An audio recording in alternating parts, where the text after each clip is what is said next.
सिंहासन बत्तीसी की 24वीं कहानी करुणावती पुतली की कथा। सिंहासन पर बैठने के लिए राजा भोज ने जैसे ही अपना कदम आगे बढ़ाया, वैसे ही 24वीं पुतली करुणावती ने उन्हें रोक दिया। 24वीं पुतली ने कहा कि यह सिंहासन तुम्हारे लिए नहीं है। मैं तुम्हें राजा विक्रमादित्य के गुण व कौशल से जुड़ी एक कहानी सुनाती हूँ। उसके बाद तय करना कि आप इस सिंहासन पर बैठने योग्य हैं या नहीं। 24वीं पुतली ने कहा, राजा विक्रमादित्य अक्सर अपनी प्रजा का हालचाल जानने के लिए रात में रूप बदलकर राज्य भर में घूमा करते थे। राज्य के चोडाकू भी जानते थे कि महाराज भेष बदलकर घूमते हैं, इसलिए वो अपराध करने से घबराते थे। राजा विक्रमादित्य भी चाहते थे कि उनके राज्य से अपराध पूरी तरह से खत्म हो जाए और उनकी प्रजा रात को चैन से सो सके। इसी प्रकार एक रात महाराज भेष बदलकर अपने राज्य में घूम रहे थे। चलते चलते उन्हें एक भवन के बाहर रस्सी लटकी हुई नजर आई। उन्होंने सोचा कि जरूर कोई चोर इस रस्सी से लटक कर ऊपर गया है, इसलिए वो भी रस्सी के सहारे ऊपर पहुंच गए। उन्होंने अपनी तलवार भी निकाल ली और चोरों को तलाशने लगे, लेकिन तभी किसी महिला की धीमी आवाज सुनाई दी। उन्हें लगा कि यह महिला ही चोर है। यह सोचकर वो कमरे की दीवार से सटकर खड़े हो गए। उन्होंने सुना कि महिला किसी से साथ वाले कमरे में जाकर किसी की हत्या करने को कह रही है। महिला कह रही थी कि उस आदमी की हत्या किए बिना किसी और के साथ उसका संबंध बनाना मुश्किल है। इसके बाद महाराज को एक पुरुष की आवाज सुनाई दी। पुरुष बोल रहा था कि वह लुटेरा जरूर है, लेकिन किसी निर्दोष व्यक्ति की जान नहीं ले सकता। उसने महिला से कहा कि उसके पास बहुत धन है, वो दोनों दूर कहीं जाकर सुखी से अपना जीवन काट सकते हैं। इस पर महिला बोली कि तुम 2 दिन बाद आना, क्योंकि उसे सारा धन इकट्ठा करने में 1 दिन लगेगा। राजा समझ गए कि पुरुष उस महिला का प्रेमी है और महिला इस घर के मालिक की पत्नी है।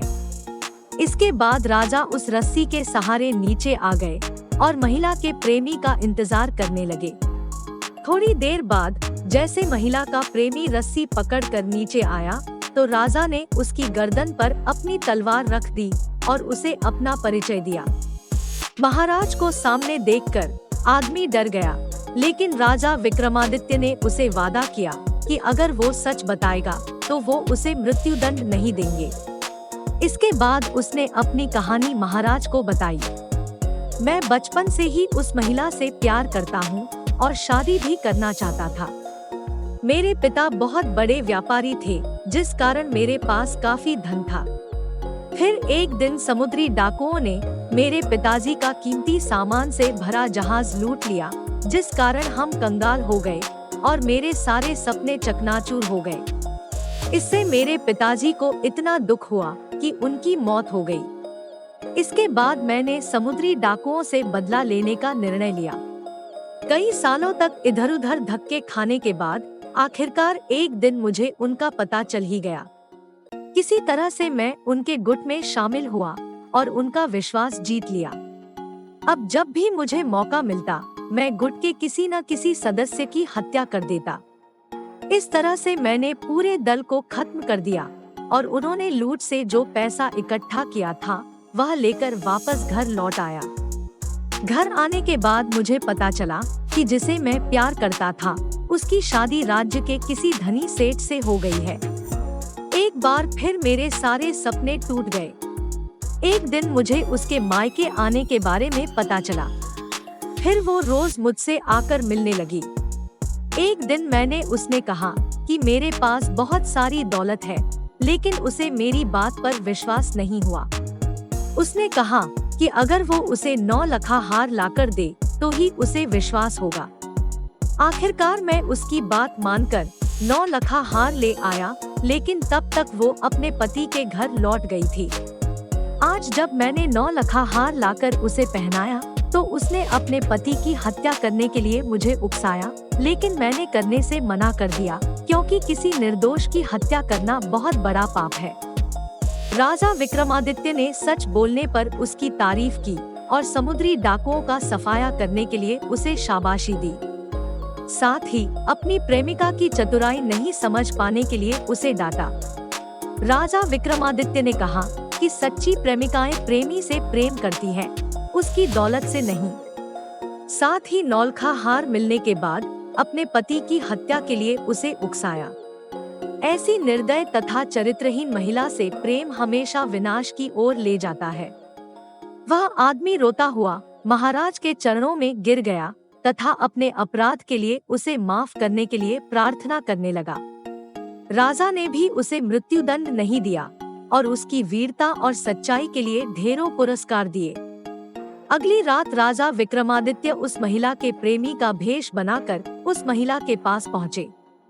उनके पहुँचते ही महिला ने सोने के आभूषणों से भरी एक थैली उनके सामने रख दी और कहा कि उसने सेठ को विष खिलाकर मार दिया है। जब राजा कुछ नहीं बोले तो महिला को शक हुआ और उनकी नकली दाढ़ी मूंछ नोच ली। अपने प्रेमी की जगह किसी और पुरुष को देखकर महिला जोर जोर से चोर चोर चिल्लाने लगी और अपने पति का हत्यारा उन्हें बताकर रोने लगी। वहीं घर के बाहर खड़े राजा के सिपाही राजा का आदेश मिलते ही दौड़कर आए और महिला को गिरफ्तार कर लिया। अपने सामने राजा विक्रमादित्य को देखकर महिला के हायश उड़ गए और उसने झट से विष पीकर अपनी जान दे दी। यह कहानी सुनाकर 24वीं पुलती वहां से उड़ गई और राजा भोज एक बार फिर महाराज विक्रमादित्य की न्यायप्रियता के बारे में सोचने लगे। कहानी से सीख: लालच करने वालों के साथ कभी अच्छा नहीं होता। उन्हें एक न एक दिन इसका परिणाम भुगतना ही पड़ता है, जैसे इस कहानी में पैसों के लिए अपने पति की हत्या करने वाली महिला के साथ हुआ।